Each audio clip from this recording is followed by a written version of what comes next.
ಆತ್ಮೀಯ ವೀಕ್ಷಕರೇ, ಆರ್ಫನಿಸ್ಗೆ ಸ್ವಾಗತ. ನಾನು ನಿಮ್ಮ ನವೀನ್ ಕೆಕೆ. ಬೆಳಗಾವಿ ವಾಟಾಳ್ ನಾಗರಾಜ್ ಅವರ ನೇತೃತ್ವದಲ್ಲಿ ಬೆಳಗಾವಿಯಲ್ಲಿ ಇಂದು ನಾಡದ್ರೋಹಿ ಎಂಎಸ್ ಮರಾಠ ಸಂಘಟನೆಗಳಿಗೆ ತಕ್ಕ ಉತ್ತರ ಕೊಡಲು ಬೆಂಗಳೂರಿಂದ ಬಂದಿದ್ದೇವೆ ಎಂದು ವಾಟಾಳ್ ನಾಗರಾಜ್ ಅವರು ಪತ್ರಿಕಾಗೋಷ್ಠಿಯಲ್ಲಿ ಹೇಳಿ ಮಾತನಾಡಿದರು.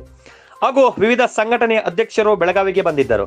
ಕನ್ನಡದ ಮೇಲೆ ಆಗುವಂತಹ ಅನ್ಯಾಯ ತಡೆದು ಹಾಕಲು ನಾವು ಎಂದೆಂದಿಗೂ ಕನ್ನಡ ಪರ ಇರುತ್ತೇವೆ ಎಂದು ಹೇಳಿಕೊಂಡರು. ರಾಜ್ಯಾಧ್ಯಕ್ಷರಾದ ಸಾರಾ ಗೋವಿಂದ್, ವಾಟಾಳ್ ನಾಗರಾಜ್, ರೂಪೇಶ್ ರಾಜಣ್ಣ, ಕೆ ಕುಮಾರ್, ಶಿವರಾಮೇಗೌಡರು, ಹಲವು ಮುಖಂಡರು ಭಾಗಿಯಾಗಿದ್ದರು. ವರದಿ ಖಾಜಾಪೀರ್ ಸನದಿ, ಆರ್ಫೈ ನ್ಯೂಸ್, ಬೆಳಗಾವಿ. ನಾವು 4 ವಿಚಾರಗಳನ್ನು ಇಟ್ಟುಕೊಂಡು, ಒಂದು ಕೇಂದ್ರ ಸರ್ಕಾರ, ಮತ್ತೊಂದು ರಾಜ್ಯ ಸರ್ಕಾರ. ರಾಜ್ಯ ಸರ್ಕಾರಕ್ಕೆ ಒತ್ತಾಯವನ್ನು ಮಾಡ್ತಾ ಇದ್ದೀವಿ. ಈ ಗಡಿ ಭಾಗದಲ್ಲಿ ಕನ್ನಡಿಗರಿಗೆ ರಕ್ಷಣೆಯನ್ನು ಕೊಡುವಂತ ಕೆಲಸವನ್ನ ರಾಜ್ಯ ಸರ್ಕಾರ ಮಾಡಬೇಕು. ಇವತ್ತೇನು ಬೆಂಗಳೂರು ನಗರದಲ್ಲಿ ಸುತ್ತಮುತ್ತ ಏನು ಕಾರ್ಖಾನೆಗಳಾಗ್ತಾ ಇದ್ದಾವೆ, ಆ ಎಲ್ಲ ಕಾರ್ಖಾನೆಗಳನ್ನು ಬೆಳಗಾವಿಯಲ್ಲಿ ಹಾಕಿ ಹಿರಿಯ ಹೋರಾಟಗಾರರಾದ ವಾಟಾಳ್ ನಾಗರಾಜ್ ಅವರ ನೇತೃತ್ವದಲ್ಲಿ ನಾಡಿನ ಹಿತಕ್ಕಾಗಿ ಈ ಹೋರಾಟ ಬೆಳಗಾವಿ ಗಡಿ ಭಾಗದಲ್ಲಿ ಕನ್ನಡಿಗರಿಗೆ ಶಾಶ್ವತ ಪರಿಹಾರ ಸಿಗಬೇಕು. ಕನ್ನಡಿಗರ ಮೇಲೆ ದೌರ್ಜನ್ಯ, ಕನ್ನಡದ ಸಂಸ್ಕೃತಿಯ ನೆಲೆ ಮೇಲೆ ದೌರ್ಜನ್ಯ, ಎಲ್ಲ ಕನ್ನಡ ಅಸ್ಮಿತೆಗೆ ಧಕ್ಕೆ ತರ್ತಕ್ಕಂಥ ಈ ಎಂಎಸ್ ಮತ್ತು ಶಿವಸೇನಾ ಪುಂಡ್ರು ಸದಾ ನಾಡಿನ ಶಾಂತಿಯನ್ನ ಸದಾ ಭಂಗ ಮಾಡ್ತಾ ಇದ್ದಾರೆ. ನಾವು ನಾಡಿನ ಉತ್ಸಾಹ ಮಾಡಿದ್ರೆ, ನಾಡಿನ ಉತ್ಸಾಹವನ್ನು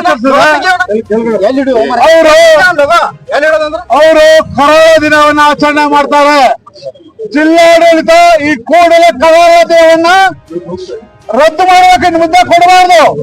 ಆಗ ಎಂಎಸ್ ಮತ್ತು ಶಿವಸೇನಾ ಸಂಘಟನೆಗಳನ್ನ ನಿಷೇಧ ಮಾಡಬೇಕು. ಏನು ಕನ್ನಡಿಗರಿಗೆ ವಿರುದ್ಧವಾಗಿ ಇಲ್ಲಿನ ಜಿಲ್ಲಾಧಿಕಾರಿ ಮರಾಠಿಯಲ್ಲೂ ಸಹ ಉತ್ತರ ಕೊಡ್ತೀನಿ ಅಂತ ಹೇಳಿದ್ದಾರೆ. ಈ ರಾಜ್ಯದ ಆಡಳಿತ ಭಾಷೆಯವರು ಅಗೌರವ ಸೂಚಿಸಿದಾಗ ಈ ಕೂಡಲೇ ಈ ನೆಲಕ್ಕೆ ಯಾರ್ಯಾರು ಬಂದಿದ್ದಾರೆ, ಈ ನಾಡಿನ ಸಂಸ್ಕೃತಿಯನ್ನು ಕಲಿತು, ಈ ಭಾಷೆಯನ್ನ ಕಲಿತು ಕನ್ನಡಿಗರವರು ವ್ಯವಹರಿಸಬೇಕು. ಅದು ಬಿಟ್ಟು ಬಂದವ್ರಿಗೆಲ್ಲ ಅವ್ರವ್ರ ಭಾಷೆ ಕೊಡ್ತಾ ಹೋದ್ರೆ ಕರ್ನಾಟಕ ಗೋಮಾಳನ. ಜಿಲ್ಲಾಧಿಕಾರಿಗಳು 22ನೇ ತಾರೀಕು ಎಲ್ಲವನ್ನೂ ಕಂಡಿದ್ದು ಕರ್ನಾಟಕ ಬಂಧನ ಕರೆ ಕೊಡ್ತಾ ಇದ್ದೀವಿ. ಈ ಬಂದು ನಾಡಿನ ಹಿತಕ್ಕಾಗಿ, ಅದು ಕಳಸಾ ಬಂಡೂರಿ ಆಗಿರ್ಬೋದು, ಕನ್ನಡ ಭಾಷೆಯಲ್ಲಿ ಹಿಂದಿ ಏರಿಕೆ ಆಗಿರ್ಬೋದು, ಕನ್ನಡಿಗರಿಗೆ ಉದ್ಯೋಗ ಆಗಿರ್ಬೋದು, ಎಲ್ಲ ವಿಷಯಗಳಿಗೂ ನೀವು ಬೈಕ್ ತಗೊಂಡು ಇನ್ನೂ ಫಾಯ್ದಾ ಇಲ್ಲ. ಯಾಕಂದ್ರೆ ಅವಡಿ ಇಲ್ಲೇ ಬರ್ತಾ ಇದೆ, ಕೇಳ್ರಿ.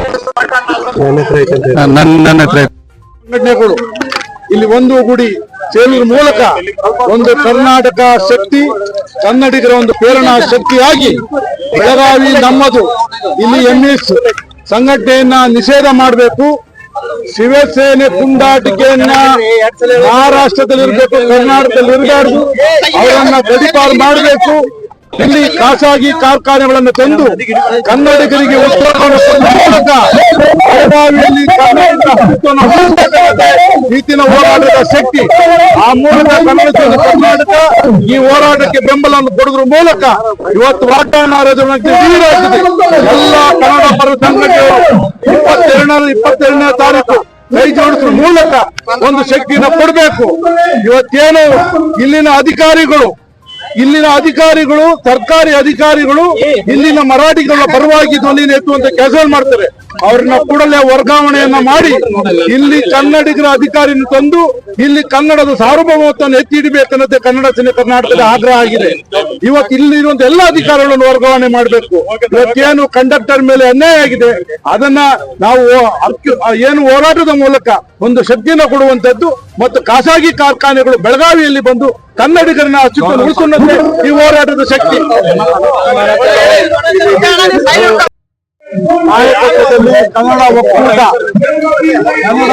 ಕರ್ನಾಟಕ ವಾಟಾಳ್ ಪಕ್ಷ, ಡಾಕ್ಟರ್ ರಾಜ್ಕುಮಾರ್ ಅಭಿಮಾನಿಗಳ ಸಂಘ, ಕನ್ನಡ ಜಾಗೃತಿ ವೇದಿಕೆ, ಕರ್ನಾಟಕ ರಕ್ಷಣಾ ವೇದಿಕೆ ಮತ್ತು ಹಲವಾರು ಕನ್ನಡ ಪರ ಮೂಲಕ